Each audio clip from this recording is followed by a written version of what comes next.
تو اسی بنا پر سرکار محمد و آل محمد علیہمُ السلام کے ساتھ بھی یہی معاملہ ہوا اور ہو رہا ہے۔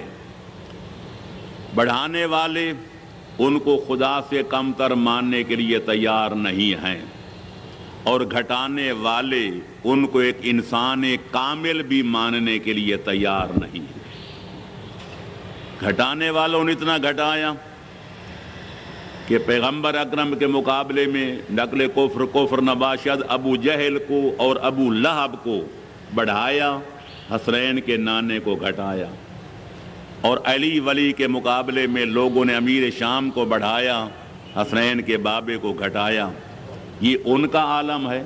کل عرض کیا تھا کہ جناب امیر کو خود شکوہ تھا کہ انزلنی الدہر ثم انزلنی حتی قیل علی و معاویہ، دنیا نے اتنی میری بے قدری کی، مجھے اتنا اپنے مقام اور منزل سے گرایا، آج امیر شام کے بالمقابل میرا نام لیا جاتا ہے اور لوگ کہتے ہیں وہ افضل ہیں یا یہ افضل۔ الغرض کہ بڑھانے والے نبی تو کجا، خدا سے مقابلہ شروع ہے۔ اور آپ جانتے ہیں، معاف رکھنا، کہ کچھ عرصہ پہلے ہماری روش یہ تھی کہ ہم حیدر کرار کا تقابل اصحاب نبی سے کرتے تھے، اور پھر بڑھاتے تھے کہ مولا علی بہادر ہیں تو سب سے بڑے، سخی ہیں تو سب سے بڑے، عالم ہیں تو سب سے بڑے، نعرے بھی لگتے تھے، لیکن مضمون پرانا ہو گیا۔ پھر ہم نے ان کا تقابل انبیاء سے کیا، وہ مضمون پرانا ہو گیا۔ پھر مصطفیٰ سے کیا، وہ مضمون پرانا ہو گیا۔ ملائکہ مقربین سے کیا، وہ پرانا ہو گیا۔ اب کچھ عرصے سے ہمارے مقررین ایڑی چوٹی کا زور لگا کے علی اور خدا کے مقابلے میں لگے ہوئے ہیں کہ خدا بڑا ہے یا علی مرتضیٰ بڑے ہیں۔ میں کہا کرتا ہوں اگر یہ مضمون بھی پرانا ہو گیا تو پھر نعرہ لگوانے کے لیے کیا کرو گے؟ کوئی ایک ہستی تو چھوڑ دیتے۔ آپ قصیدے پڑھے جا رہے ہیں، ملنگوں کا رب مولا علی ہے، تو مولویوں کا خدا ہے، میرا رب ہے یا علی اور تیرا رب ہے کبریا۔ پھر آگے تقابل شروع ہوتا ہے کہ میاں مولوی تیرا رب تو وہ ہے جو مصیبتوں میں پھنساتا ہے، تو میرا رب ہے مشکل کشا۔ میاں مولوی تیرا رب وہ ہے جو نیکوں کو جزا دے گا، بروں کو سزا، یہ بھی کوئی کمال ہے۔ میرا رب وہ ہے جو دیتا ہے قاتل کو شربت پلا۔ تو مومن اٹھ اٹھ کے نعرے لگاتے۔ کوئی یوں تقابل کر رہا ہے کہ اللہ تو ایسے مومن، جیسا سورہ حشر میں هو اللہ المومن العزیز الجبار المتکبر، اللہ مومن ہے، تو علی ہیں امیر المؤمنین، علی ہیں کائنات کے مومنوں کے امیر۔ تو حیدر کرار وہ ہیں کہ جن کی رعایا میں ایک خدا بھی نظر آتا ہے۔ اب اس پہ بھی نعرے لگ جاتے ہیں، اور پھر دنیا کو یہ موقع ملتا ہے کہ وہ پوری قوم شیعہ پر فتویٰ لگا دیں کہ شیعہ مشرک، شیعہ کافر۔ ہم ان پہ تو نزلہ گراتے ہیں، پر معاف رکھنا ان کو کوئی نہیں پابند کرتا جو ہمیں یہ لوگوں کو موقع فراہم کر رہے ہیں کہ شیعہ قوم پر کفر کا فتویٰ لگائیں۔ صلوات پڑھیں محمد و آل محمد پر، اللہم صلی علی محمد۔ کیونکہ وجہ اس کی یہی ہے جو میں نے پہلی تقریر میں عرض کی تھی، آج تو خیر 5ویں محرم ہے، میں نے پہلی تقریر میں عرض کیا تھا کہ میرا موضوع ہے توحید، اور یہ ہمارے ہاں خاص طور پر ذاکرین اور مقررین کی نگاہ میں خوش ترین اگر کوئی موضوع ہے تو یہی ہے، کیونکہ توحید ہے تو خشک، عدالت ہے تو خشک، رسالت ہے تو خشک، قیامت ہے تو خشک، نماز و روزہ کا عنوان ہے تو خشک۔ لے دے کہ ہمارے پاس اگر کوئی تر موضوع ہے تو مسئلہ امامت کا، اور اس کا بھی ایک شعبہ کہ مولا نے فلانے کو لتاڑا کیسے تھے، فلانے کو رگڑا کیسے تھے، فلانا خرچ کتنا کیا کیسے۔ اگر مولا کی نمازیں آ جائیں، مولا کے جہاد آ جائیں، مولا کی اور باتیں عبادت والی آ جائیں، ہماری قوم بھی دبے لفظوں میں کہتی ہے مولا کو اتنی نمازیں پڑھنے کی ضرورت کیا تھی، تو 1000 رکعت نافلہ پڑھتے کب تھے؟ تو لہذا اس کا بھی وہ عنوان کہ مولا کی عبادت کیا تھی، مولا کی اطاعت کیا تھی، مولا کے اوراد و وظائف کیا تھے، اس میں بھی خشکی آ جاتی ہے۔ لے دے کے تری ہے تو صرف مولا کی شجاعت کے کارناموں میں۔ اللہ ہمارے حال پہ رحم فرمائے۔ تو لہذا بقول بعض مقررین کے، ایک صاحب نے تقریر کی اسلام آباد میں اور خدا کو فارغ کر کے سب کو علی ولی کو بنا دیا۔ ایک بندے نے اعتراض کیا، کہنے لگے ہم جس کی ڈیمانڈ ہوتی ہے قوم کو وہی دیتے ہیں، قوم یہی سننا چاہتی ہے لہٰذا ہم وہی سناتے ہیں، اور اس پہ بعد منہ مانگے دام لیتے ہیں۔ صلوات پڑھیں محمد والے محمد پر۔ تو اس لیے جناب امیر فرماتے ہیں سیالک فی اسنان ولا ذنبلی، دو قسم کے بندے میرے بارے میں گمراہ ہو جائیں گے لیکن میرا کوئی قصور نہیں، کیونکہ میں نے حقائق بیان کر دیے ہیں۔ محب غال و مبغض قال، ایک وہ نادان دوست جو دوستی کی آڑ میں مجھے میرے مقام سے بڑھانے کی کوشش کرے گا، دوسرا وہ نابکار دشمن جو مجھ سے دشمنی اور عداوت کی وجہ سے مجھے میری منزل سے گرانے کی کوشش کرے گا۔ علیکم بالنمط الوسطی، مولا فرماتے ہیں میں تمہیں حکم دیتا ہوں کہ درمیانہ روی کو لازم پکڑنا، خدا نہ کہنا، خدا کا عظیم بندہ کہنا، پھر اپنے جیسا بندہ بھی نہ کہنا، محمد کے بعد ساری کائنات کا سردار کہنا۔ یا علی، کتاب ہدایت النصیری ایک رسالہ ایران کا چھپا ہوا میں نے پڑھا، ایک آدمی دوسرے سے کہہ رہا تھا فلانی نصیری شدے، فلانا بندہ علی اللہ ہی بن گیا ہے، وہ مولا علی کو خدا کہتا ہے۔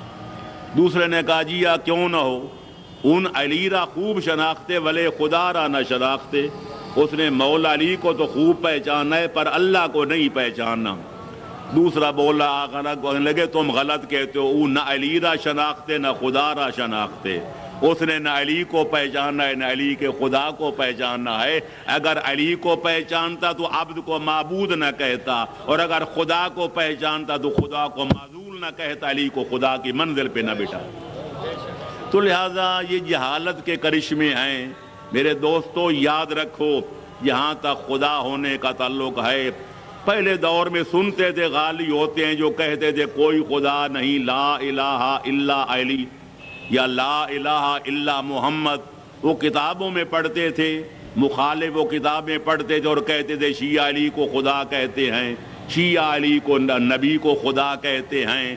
لیکن بدقسمتی یہ ہے کہ وہ جو ہم کتابوں میں پڑھتے تھے آج آنکھوں سے پھر دیکھ رہے ہیں کہ ایسے لوگ پیدا ہو رہے ہیں جو بینر لگا رہے ہیں علی اللہ، اور پھر ان پر فخر کرتے ہیں من جانب انجمن نصیریان پاکستان، موچی دروازہ لاہور۔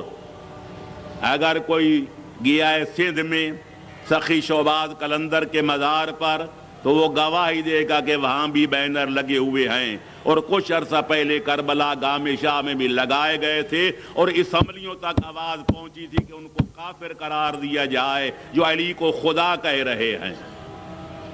تو لہٰذا یہ قوم کا فرض ہے کہ جن کا کلمہ ہی ہے لا الہ الا اللہ، اگر آج کلمہ ہی بدلا جا رہا ہے کہ لا الہ الا علی، تین نعرے تو ہمارے 1400 سال سے پرانے ہیں، نعرہ تکبیر، نعرہ رسالت اور نعرہ حیدری، اور آج ایک چوتھا نعرہ نعرہ الہی بھی لگ رہا ہے، لا یا علی اللہ، نعرہ الہی علی اللہ، اور قوم خاموش تماشائی بنی ہوئی ہے۔ تو آپ ہی فرمائیں کہ انجام گلستان کیا ہوگا۔ صلوات پڑھیں محمد و آل محمد۔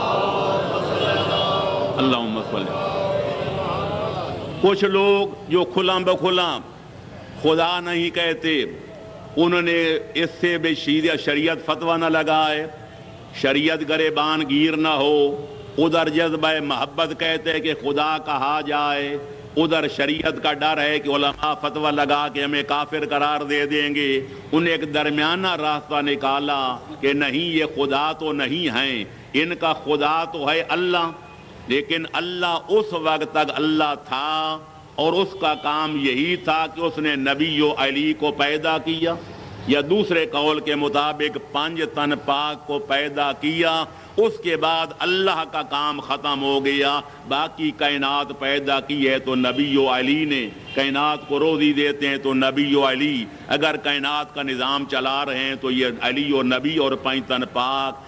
اس کا نام ہے عقیدہ تفویض، یعنی یہ عقیدہ رکھنا کہ اللہ نے ان ہستیوں کو پیدا کر کے نظام کائنات ان کے سپرد کر دیا ہے، تو میں عرض کروں گا اس کی مذمت سے ہماری کتابیں چھلک رہی ہیں، کتب اربع ہوں یا تفسیر کمی سے لے کر موجودہ دور کی تفسیروں تک، تمام کائنات کی ہماری ہزاروں نہیں لاکھوں کتابیں لبریز نظر آتی ہیں کہ ائمہ طاہرین نے ایسا عقیدہ رکھنے والوں کو مشرک بھی کہا ہے اور ان پر لعنت بھی کی ہے۔ حضرت امام جعفر صادق علیہ السلام اللہم صلی علی محمد وعلی محمد کی خدمت میں ایک بندہ جاتا ہے، کہتا ہے مولا فلاں بندہ عبداللہ ابن سبا کی نسل میں سے ہے، وَيَقُولُ بِالتَّفْوِيض، وہ تفویض کا قائل ہے۔ امام فرماتے ہیں پہلے یہ بتاؤ تفویض ہے کیا بلا؟ کہنے لگے مولا وہ کہتے ہیں ان اللہ خالق محمدًا وعلیًا ثم فوض الامر الیہما، اللہ نے صرف نبی اور علی کو پیدا کیا، پھر ساری کائنات کا نظام ان کے حوالے کر دیا، اب یہی پیدا کرتے ہیں، یہی رزق دیتے ہیں، یہی موت دیتے ہیں، یہی حیات دیتے ہیں، یہی نظام کائنات چلاتے ہیں۔ امام فرماتے ہیں کذب عدو اللہ، اللہ کے دشمن میں جھوٹ کہا ہے۔ اذا رجعت الیہ، فرمایا جب تم پلٹ کے کوفے جاؤ اس کو جا کے یہ آیت پڑھ کے سنانا، ام جعلوا للہ شرکاء خلقوا کخلقہ فتشابہ الخلق علیہم قل اللہ خالق کل شیء۔ اللہ فرماتا ہے میرا حبیب کیا ان لوگوں نے اللہ کے کوئی شریک بنا رکھے ہیں جو اسی طرح پیدا کرتے ہیں جس طرح خدا پیدا کرتا ہے؟ پھر ان کو شک پڑ گیا کہ آیا اللہ کی پیدا کردہ مخلوق کون سی ہے اور اس کے شریکوں کی پیدا کردہ مخلوق کون سی ہے؟ آیت پڑھ رہا ہوں، قل اللہ، میرا حبیب اعلان کر دو کہ اللہ ہر شے کا خالق ہے، کائنات کی جو شے ہے وہ نجس ہے یا پاک ہے، حلال ہے یا حرام ہے، جو بھی ہے اللہ ہر چیز کا خالق ہے۔ ثنویہ فرقہ کہتا ہے شیطان کا خالق جو ہے بری چیزوں کا خالق شیطان ہے، اچھی چیزوں کا خالق رحمان ہے، وہ رحمان کو رحمان یزدان کہتے ہیں، شیطان کو اہرمن کہتے ہیں۔ ثنویہ فرقہ اسلام نے ان کو مشرک کہا، کوئی کہتے ہیں تین خدا ہیں، حضرت عیسیٰ، حضرت مریم، روح القدس، اسلام نے ان کو مشرک کہا ہے۔ تو لہذا اسلام کہتا ہے کہ ہر شے کا خالق خدا ہے۔ وہ آدمی کہتا ہے جب میں کوفے پلٹ کے گیا اور اس میں نے مفوضہ کو بلا کے آیت سنائی کانما القی حجرا، وہ یوں خاموش ہو گیا کوئی اس کے منہ میں نے پتھر ٹھونس دیا۔ صلوات پڑھیں محمد و آل محمد پر اللہم صلی علی محمد۔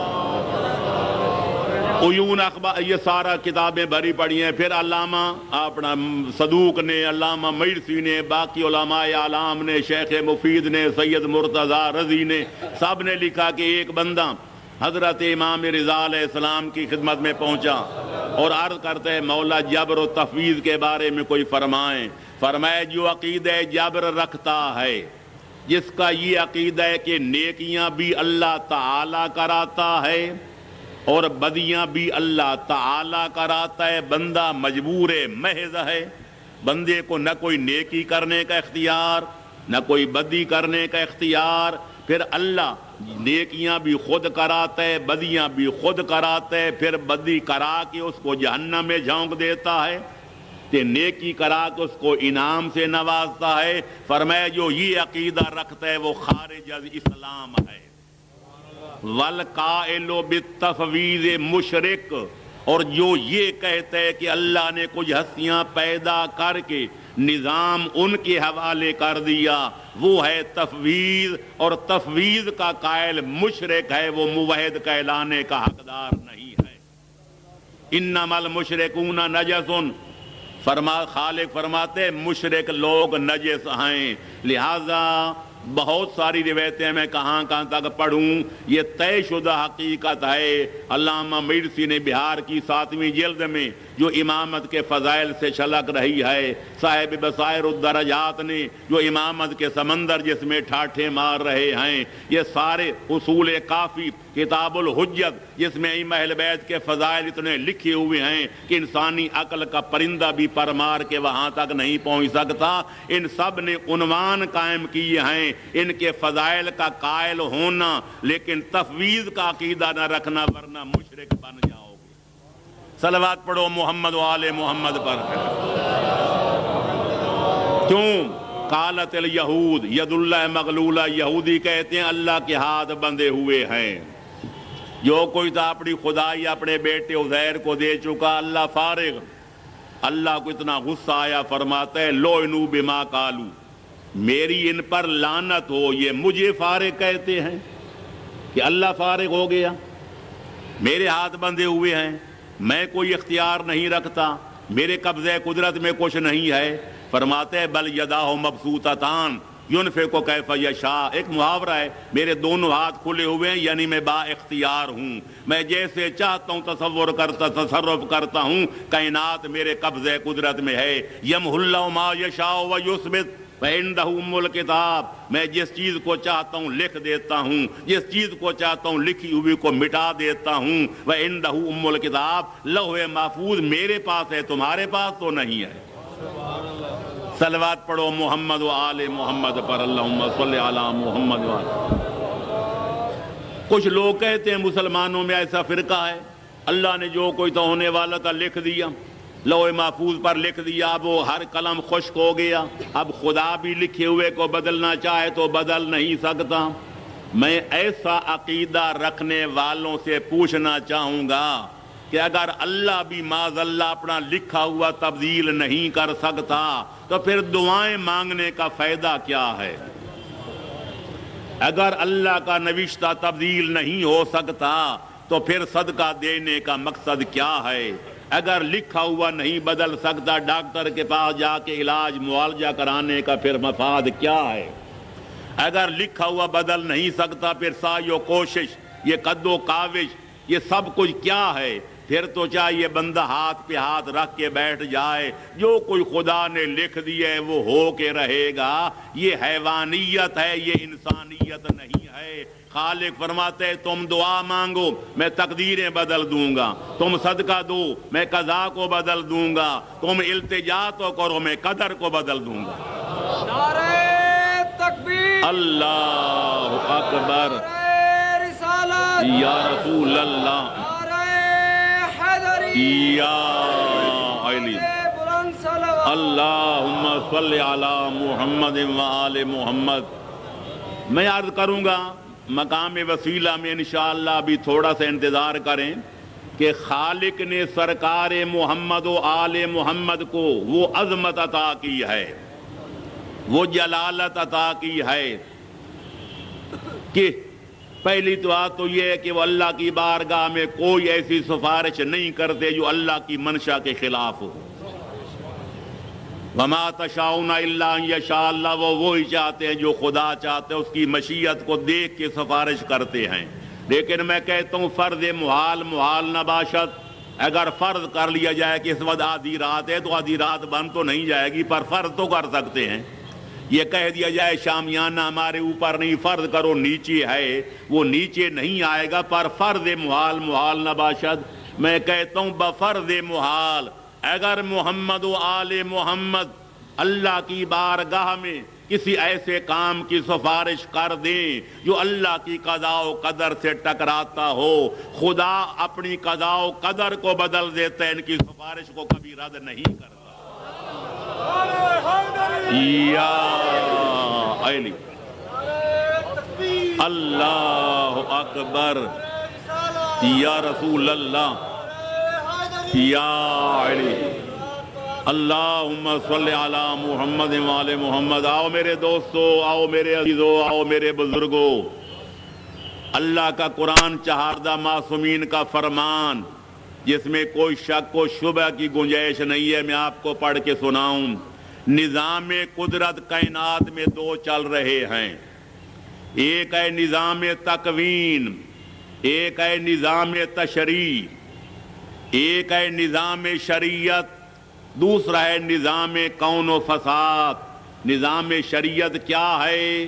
یہ عقیدہ یوں رکھنا ہے، یہ عمل یوں کرنا ہے، لوگوں سے تعلق یوں رکھنا ہے، اخلاق یہ پیش کرنے ہیں، جینے کا ڈھنگ یہ ہے، مرنے کا رنگ یہ ہے، جس کو شریعت کہتے ہیں۔ یہ ہے نظام تشریع۔ شریعت بنانے والا خدا، لانے والے انبیاء، پھیلانے اور بچانے والے ان کے اوصیاء۔ لہذا دوسرا نظام ہے نظام تکوین۔ کوئی مر رہا ہے، کوئی پیدا ہو رہا ہے، کوئی بیمار ہو رہا ہے، کوئی بیمار لباس صحت پہن رہا، غسل صحت کر رہا ہے، کوئی شاہ گدا بن رہا ہے، کوئی گدا شاہ بن رہا ہے، کوئی اولاد والا بن رہا ہے، کوئی اولاد والا بے اولاد بن رہا ہے، غریب و نادار سرمایہ دار بن رہا ہے، سرمایہ دار کو گھاٹا پڑ گیا وہ غریب و نادار بن رہا ہے۔ یہ کائنات میں ہر وقت جو تغیرات اور تبدلات ہو رہے ہیں، اس کو کہتے ہیں نظام تکوین، نظام کون و فساد۔ اب دیکھنا یہ ہے کہ ہمارے انبیاء ہوں یا ائمہ تحریر، ان دونوں نظاموں میں ان کا تعلق کیا ہے اور ان کا فریضہ کیا ہے۔ صلوات پڑھیں محمد و آل محمد پر، اللہم صلی علی محمد و آل۔ تو میرے عزیزوں اور دوستوں اور بزرگوں، یہاں تک نظام شریعت کا تعلق ہے۔ نظام تشریع کا جہاں تک تعلق ہے، سرکار محمد و آل محمد اس نظام شریعت کے سربراہ ہیں۔ ہمارے پاس نہ جبریل آتا ہے، نہ میکائیل، نہ اسرافیل آتا ہے، نہ کوئی اور۔ اگر آئے گا تو اسرائیل آئے گا، اللہ کرے جلدی نہ آئے۔ جب آئے گا پھر وہ ملاقات کر کے نہیں جائے گا، ہمیں ساتھ لے جائے گا۔ تو لہذا ہمارے پاس اللہ کے دین کے معلوم کرنے کہ دین کیا ہے، شریعت کیا ہے، حلال محمدی کیا ہے، حرام مصطفی کیا ہے، جائز کیا ہے، ناجائز کیا ہے، زندگی کیسے گزارنی ہے، انفرادی زندگی کیسے گزارنی ہے، اجتماعی کیسے، حکومت مل جائے تو حکومت کرنے کا طریقہ کیا ہے، حکومت چھن جائے تو ویسے دن گزارنے کا سلیقہ کیا ہے، جینے کا ڈھنگ کیا ہے اور مرنے کا رنگ کیا ہے۔ یہ جبریل بھی آ جائے، ہم ہاتھ باندھ کے کہیں گے ہمارے پاس محمد اور اہل بیت محمد موجود ہیں، ہمیں تیری بھی رہنمائی کی کوئی ضرورت نہیں ہے۔ لہذا نظام شریعت کے ہیں یہ سربراہ۔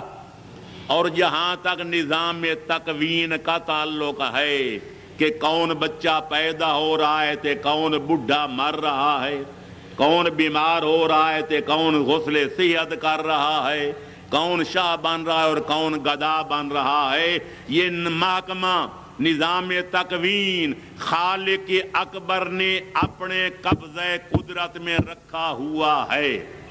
اس محکمے میں نہ کوئی اس کا وزیر، نہ کوئی مشیر، نہ کوئی سفیر، لیکن محمد و آل محمد کا مقام سفارش کرنا ہے۔ وہ ہمارے واسطہ ہیں، وہ ہمارے وسیلہ ہیں۔ اللہ ہم پہ ناراض ہو جائے، ہماری بات نہیں سنتا، گناہ بڑھ گئے ہیں، وہ معاف نہیں کرتا، حالانکہ قادر مطلق ہے۔ ہم اسے مانگتے ہیں، وہ پرواہ نہیں کرتا، ہم واسطہ دیتے ہیں، یا اللہ ہمیں نہ دیکھ، جیسے بھی ہیں نام لیوے تو مصطفیٰ کے ہیں، یا اللہ جیسے کچھ بھی ہیں کم از کم دعوے داران محبت تو مرتضیٰ کے ہیں، ان کا محابہ ہمارا یہ کام کر دے۔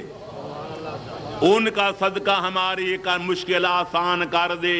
ایک طریقہ یہ ہے کہ اب دعا اللہ سے کی جائے، واسطہ ان کا دیا جائے، اور دوسرا طریقہ یہ ہے کہ انہی ہستیوں سے کہا جائے یا علی میں اللہ کو بلاتا ہوں پر اللہ مجھ پہ ناراض ہو گیا، خدا کے لیے آپ میری سفارش کر کے اللہ سے میرا کام کرا دیں۔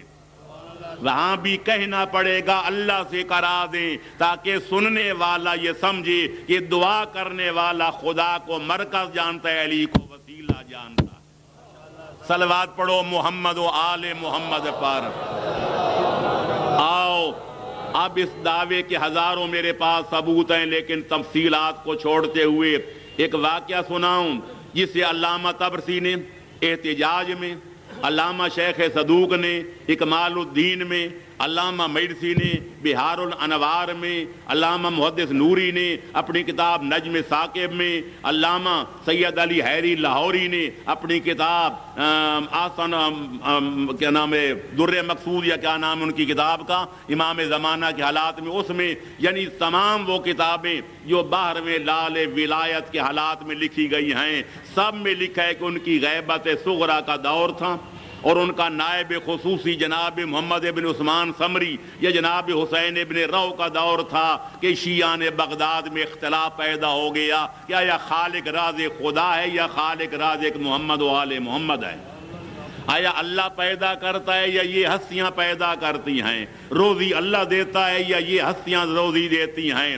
تو ایک فرقہ کہتا ہے یہ سب کوئی خدا کرتا ہے، دوسرا گروہ کہتا ہے یہ سارے کام محمد و آل محمد کرتے ہیں۔ جب جھگڑا حد سے بڑھ گیا، ایک بڈھا سفید ریش، حدیث میں چٹی داڑھی والوں کی قدر کیا کرو، یہ چٹی داڑھی والے بزرگ لوگوں میں یوں ہوتے ہیں جس طرح امت میں نبی ہوتا ہے۔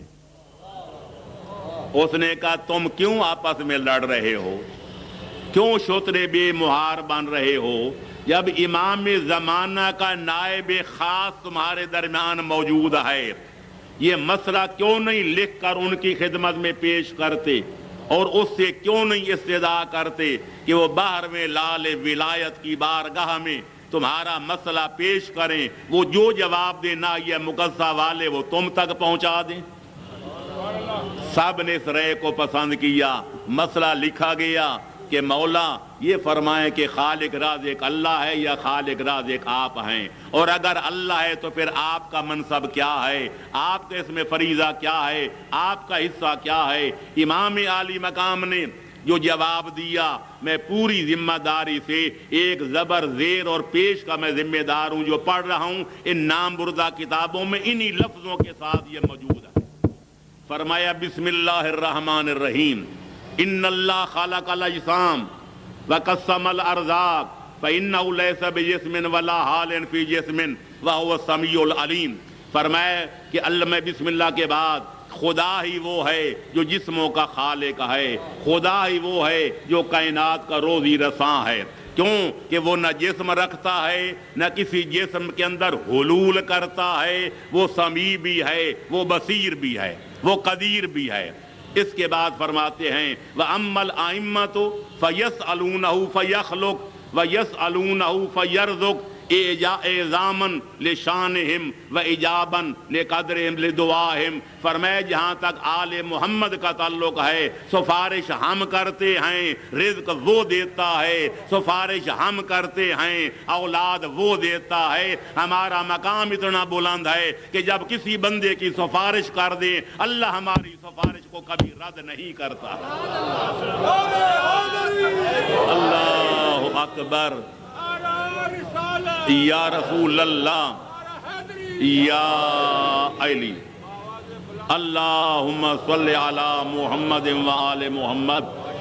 یہی وجہ ہے کہ اللہ قرآن میں فرماتے ہیں یا ایھا الذین آمنوا اتقوا اللہ وابتغوا الیہ الوسیلہ، اے ایمان والو اللہ سے ڈرو، اور اللہ تک پہنچنا چاہتے ہو تو کوئی وسیلہ ڈھونڈ کے لاؤ۔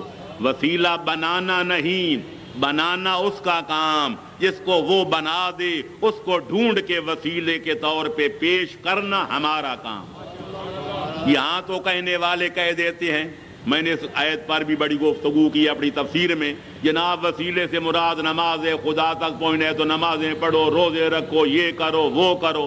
میں کہتا ہوں یہاں تو تم تعویلوں کا جال بچھاؤ گے کہ وسیلے کے معنی اور بھی ہو سکتے ہیں، حالانکہ معنی وہی ہے جو ہم نے کیا کہ محمد و آل محمد کا واسطہ دے کے اللہ سے سوال کرو. لیکن میں کہتا ہوں اگر بفرض محال یہاں معنی یہ نہ ہوں تو ایک اور آیت میں پڑھتا ہوں جس کا کوئی کائنات کے پاس جواب نہیں ہے.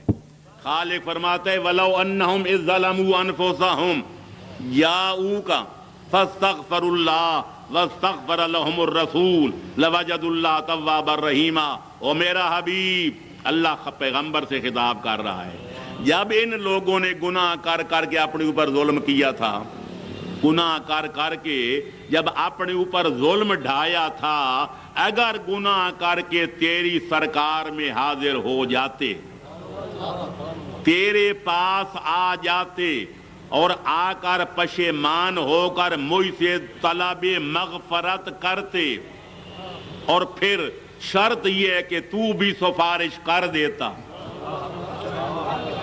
کہ یا اللہ ان کے گناہ بخش، وہ استغفار کرتے، تو سفارش کرتا، تو اللہ فرماتے ہیں یقیناً وہ اللہ کو توبہ قبول کرنے والا اور گناہوں کا معاف کرنے والا پاتے.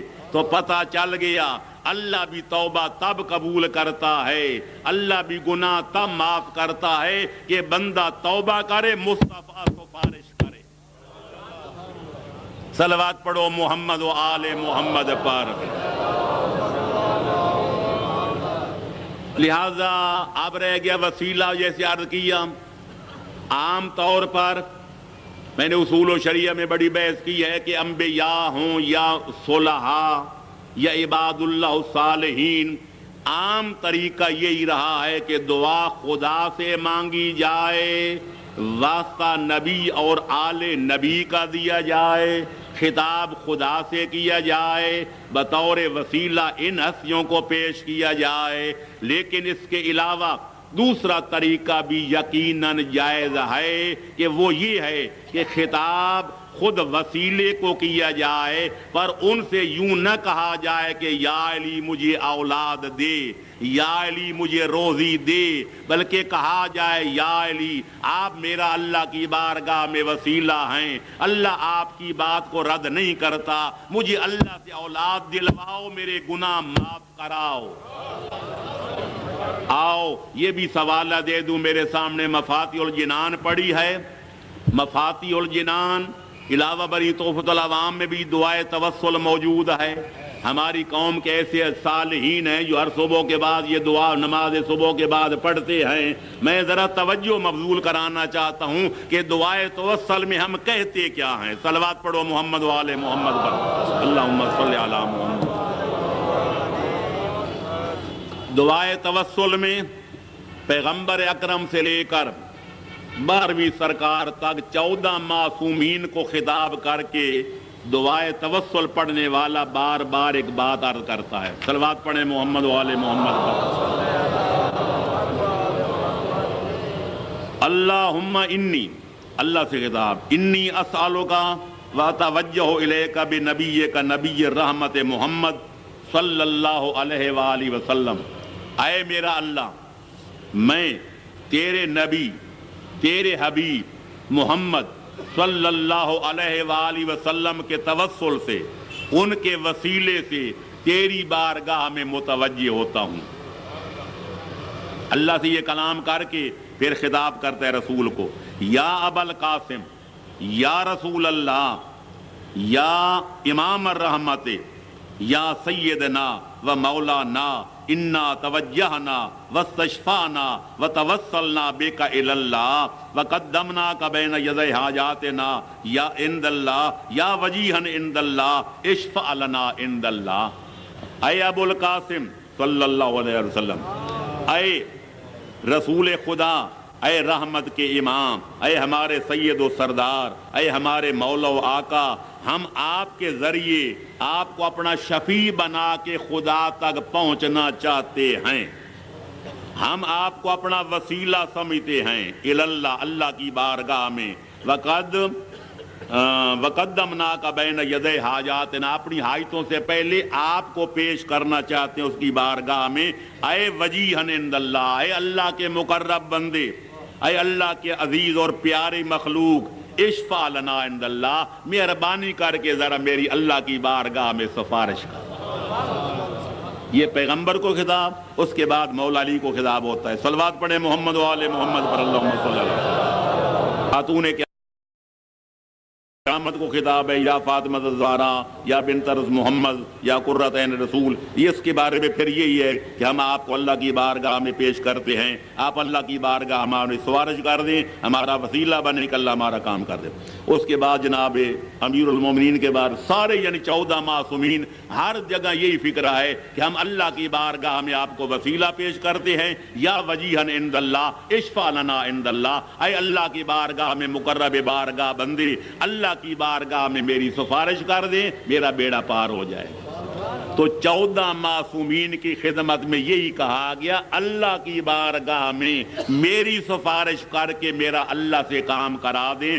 اب آؤ اسی مفاتی میں امام زمانہ کہ استغاثہ عنوان ہے، الاستغاثہ بالحجت اجل اللہ تعالیٰ فرج و شریف۔ آج مشکلات میں ہم گرے ہوئے ہیں، اگر مشکلات و مصائب کے پہاڑ آپ کے سروں پر پڑنے لگ جائیں، آپ مشکلات و مصائب کے دلدل میں پھنس جائیں، اس کے حل کا کوئی راستہ نظر نہ آئے، تو لکھا ہے یہ جنگل میں جائیں یا کوٹھے کی چھت پر چڑھ جائیں، وضو کر کے سر ننگا کر کے 2 رکعت نماز، شیخ عباس قمی کی مفاتی میرے ہاتھ میں ہے، تو 2 رکعت نماز پڑھیں، اس کے بعد استغاثی کی دعا ہے سلام اللہ الکامل التام الشامل، یہ امام زمانہ پر درود و سلام پڑھیں، اپنی عقیدت کا اظہار کریں، آخر میں جب حرف مدعا پر پہنچے تو یوں کہیں، صلوات پڑھیں محمد و آل محمد پر۔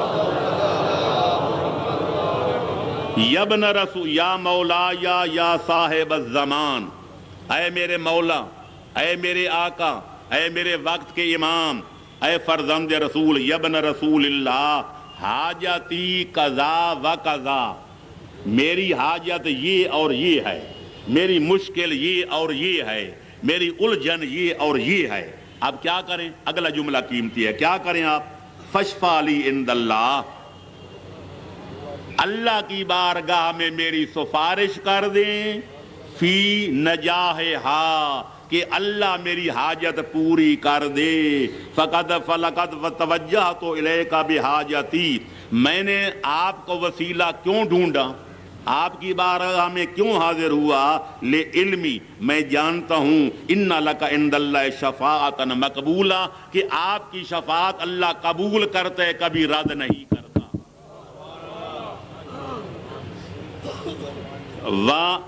مقاما محمودا، آپ کا مقام وہ بلند ہے جو قابل ستائش ہے، فبحق من اختصکم بامرہ، اس ذات کا واسطہ جس نے آپ کو یہ منصب، یہ شان عطا کی ہے، کیا ورتضاکم لسرہ وبشان الذی لکم عند اللہ، اس شان و شوکت کا واسطہ جو آپ کو اللہ کی بارگاہ میں حاضر ہے، کیا کر؟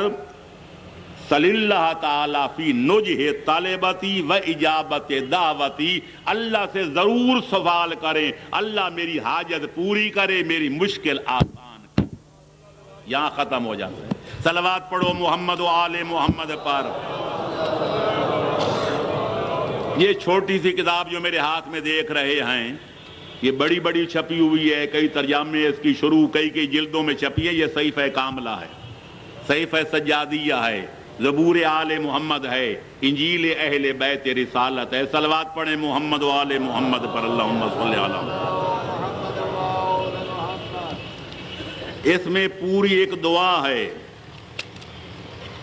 کہ وَقَانَ مِن دعاء علیہ السلام فی ذکر محمد و آل محمد علیہم السلام، کہ اقلیم امامت کا چوتھا تاجدار جب آل محمد کا ذکر کرتے تھے تو یوں کہتے تھے، صحیفہ کاملہ، اللہم یا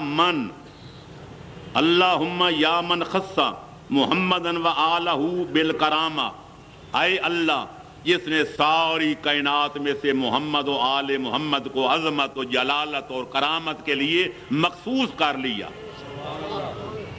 وَحَبَاهُمْ بِالرِّسَالَةِ، ہمارے مصطفیٰ کو رسالت عطا فرمائی، وخصہم بالوسیلہ، اور محمد و آل محمد کو مقام وسیلہ عطا فرمایا۔ امام عالی مقام بھی اپنے اس چیز پہ فخر کر رہے ہیں کہ ہم اللہ اور بندوں کے درمیان وسیلہ ہیں، جس بندے کی ہم سفارش کر دیں اللہ ہماری سفارش کو کبھی رد نہیں کرتا۔ صلوات پڑھو محمد و آل محمد پر۔ مجھے سمجھ نہیں آتی، جب یہ ہمارے معصومین کے تعلیمات ہیں، وہ قرآن ہے، یہ احادیث ہیں، یہ ارشادات معصومین ہیں، تو ہمیں یہ کہنے میں کیا بات ہے؟ کیوں خوش ہوتے ہیں اللہ کو بالکل نظر انداز کر دیا جائے اور یہ کہہ دیا جائے؟ سٹیجوں پر کہا جاتا ہے، آپ میں سے یقیناً کسی نے کبھی سنا ہوگا یا دیکھا ہوگا، رومال یوں ہلائے جاتے ہیں کہ یہ رومال میرا تھا، میں نے بیچ دیا، اب یہ رومال میرا نہیں، قیمت میری ہے، رومال خریدنے والے کا ہے، رضائیں خدا کی لے لی علی نے، اللہ کے پاس پلے میں رکھا ہی کیا ہے؟ رومال جھاڑے جاتے ہیں، اور بعض گستاخ اور بے ادب لوگ یہاں تک شان توحید میں گستاخیاں کرتے ہیں کہ اللہ کے پاس جو کوئی تھا وہ دے چکا، اب اللہ فارغ ہے، لے دے کہ اگر اللہ کے پاس ہے تو صرف جہنم ہے، اگر جہنم میں جانا ہے تو جاؤ اللہ کے پاس، اور باقی کائنات کی کوئی چیز لینی ہے تو جاؤ علی کے پاس۔ میں پوچھنا چاہتا ہوں، اس پر مولا علی راضی ہیں؟ اس پر خدا راضی ہے کہ علی کے اللہ کو فارغ قرار دیا جائے اور خدا کی مسند پہ علی ولی کو بٹھا دیا جائے؟ میرے دوستو، خدا کے لیے ہوش کے ناخن لو، یہ محبت نہیں، یہ مقصد علی سے عداوت ہے، یہ جہالت بھی ہے اور ضلالت بھی ہے، اس لیے اللہ کو درمیان میں فارغ نہ کرو۔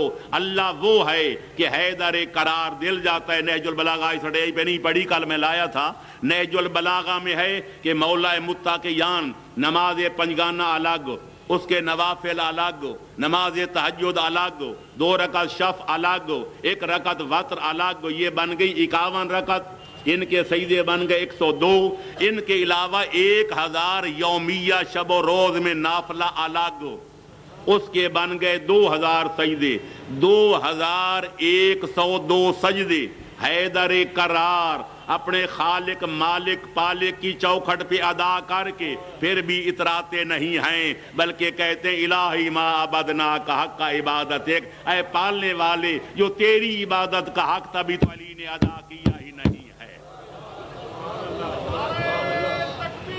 اللہ اکبر، یا رسول اللہ، یا علی، اللہم صلی علی محمد وآل محمد، اللہم صلی علی محمد۔ میرے دوستو، مولا علی کے 3 جملے ہیں، میں پورے وضوح سے کہتا ہوں، ساری کائنات کی کتاب میں ایک طرف علی ولی کی زبان حق ترجمان سے نکلے ہوئے 3 جملے، ایک طرف کائنات ان کا مقابلہ نہیں کر سکتی، یہ تینوں نہج البلاغہ میں ہیں۔ اس کے حوالے سے یہ مفاتی میرے سامنے پڑی ہے، جس کے گھر میں ترجمے والی مفاتی ہے، باب رجب کے اعمال کا باب کھول کے دیکھ لیں، وہاں بھی یہ تینوں فکرے لکھے ہوئے ہیں۔ مولا کہتے ہیں الہی کفا بی اذن ان اکون لک عبدا، یا اللہ اس سے بڑھ کر میں علی کے لیے عزت کیا ہوگی کہ میں تیرا بندہ، تو میرا خدا، میں تیرا بندہ، تو میرا خدا۔ وَكَفَى بِي فَخْرًا أَن تَكُونَ لِي رَبًّا، اے اللہ دنیا اپنی مختلف چیزوں پہ فخر کرتی ہے، میں علی کے لیے اس سے بڑھ کر سرمایہ فخر کیا ہوگا کہ تو میرا پروردگار اور میں تیرا بندہ کردگار۔ الہی وجدتک کما احب، اے پالنے والے میں علی جیسا چاہتا تھا، تو ایسا بے مثل و بے مثال خدا مجھے مل گیا، میری استعداد سن، فاجعلنی کما تحب، مجھے ہمیشہ ایسا بنائے رکھ جس طرح تو مجھے دیکھنا چاہتا ہے۔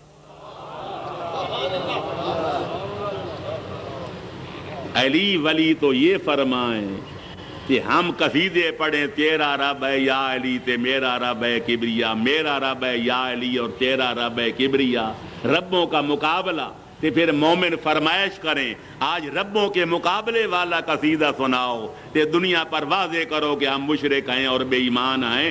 خدا کے لیے کوئی ہوش کے ناخن لو، اپنے من میں ڈوب کر تاجا سراغ زندگی، تو اگر میرا نہیں بنتا نہ بن، اپنا تو بن۔ بے شک لاکھوں روپے دو، لیکن سٹیج پہ آنے والوں کی خدمت میں گزارش کرو کہ مقصد شہادت حسین کو پامال نہ کرو۔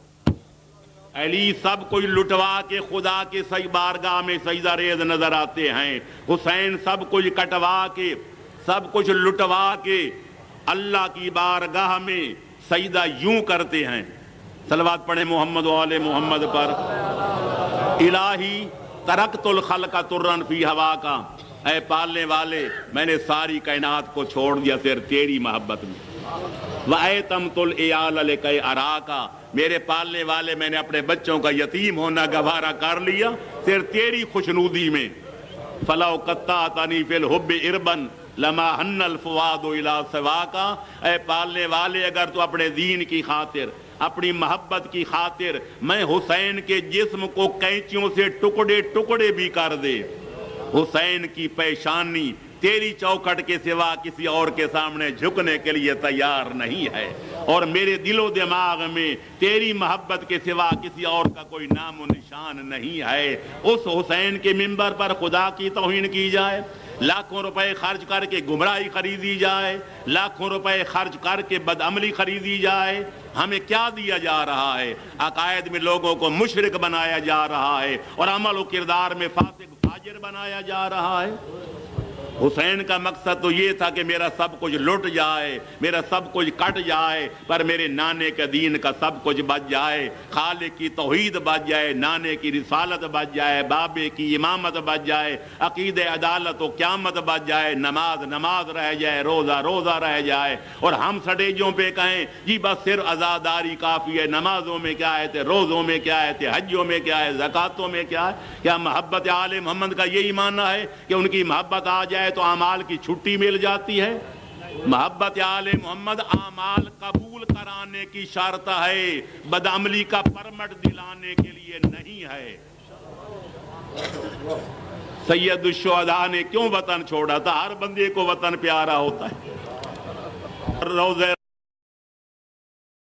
رسول چھوڑ رہے ہیں 60 سال پہلے ان کے نانے نے مکہ چھوڑ کے ہجرت کی تھی مدینے کی طرف، آج حسین مدینہ چھوڑ کے ہجرت کر رہے ہیں مکے کی طرف، مکے سے کربلا گئے تھے۔ نانے نے ہجرت کی تھی یزید کے دادے کی شرارتوں سے تنگ آ کر، حسین ہجرت کر رہے ہیں ابو سفیان کے پوتے یزید کی شرارتوں سے تنگ ہو کر۔ رسول نے ہجرت کی تھی پر اللہ نے وعدہ کیا تھا والذی فرض علیک القرآن لرادک الی معاد، میرا حبیب میں وعدہ کرتا ہوں تجھے فاتح اعظم بنا کے لوٹاؤں گا، میں پھر تجھے مکے لاؤں گا، فاتح اعظم بنا کے لاؤں گا، تیرے دشمنوں کو تیرے سامنے جھکاؤں گا۔ لیکن حسین کو یقین تھا جب میں جاؤں گا تو پھر واپس نہیں آؤں گا، بیٹیاں ساتھ، بیٹے ساتھ، بہنیں ساتھ، بھائی ساتھ، بھتیجے بھانجے ساتھ۔ میرے دوستوں پیغمبر اکیلے ہجرت کر کے آئے تھے، کوئی مستور ساتھ نہیں تھی۔ آج حسین اپنی بہنوں بیٹیوں کے ساتھ نانے کا روضہ چھوڑ رہے ہیں، ہر چند قدم پہ مڑ مڑ کے دیکھتے ہیں السلام علیکم یا جدہ، نانا حسین کا آخری سلام قبول۔ نانا میں اپنی مرضی سے نہیں جا رہا، قد فرق بینی و بینک کرہا، بنی امیہ نے ایسے حالات پیدا کر دیے ہیں، اگر میں وطن میں رہتا ہوں تیرا دین نہیں بچتا، اور اگر ہجرت کرتا ہوں تو پھر جان نہیں بچتی، لہذا میں نے فیصلہ کر لیا ہے میں جان دے دوں گا، میں اولاد ذبح کرا دوں گا، تیرے ہم شکل بیٹے قربان کر دوں گا، بہنوں بیٹیوں کے برقے لٹوا دوں گا، گردن کٹوا کے نوکے نیزہ پہ بلند کرا دوں گا، لیکن تیرے دین کی صداقت پہ آنچ نہیں آنے دوں گا، میں اللہ کی توحید نہیں مٹنے دوں گا، پہ تیری نبوت اور رسالت پہ حرف نہیں آنے دوں گا۔ حسین آپ کو دنیا خراج عقیدت پیش کر دیے، جو کہا تھا وہ کر کے دکھا دیا۔ میرے حق در خاک و خون غلطی داست، پس بنا لا الہ گردی داست۔ امام نے مظلومیت کو ظالم کے ظلم سے یوں ٹکرایا کہ ظالم کا ظلم قیامت تک پاش پاش ہو گیا، اور حسینیت کی مظلومیت کے کائنات میں چرچے ہو گئے۔ وہ تیرا ممنون ہے جو باضمیر انسان ہے۔ انشاءاللہ قیامت تک حسین کی شہادت شریفوں کو جھنجھوڑتی رہے گی اور شرافت اختیار کرنے پر مجبور کرتی رہے گی۔ انسانیت کے نام پہ کیا کر گئے حسین، ہر دور کے بلند خیالوں سے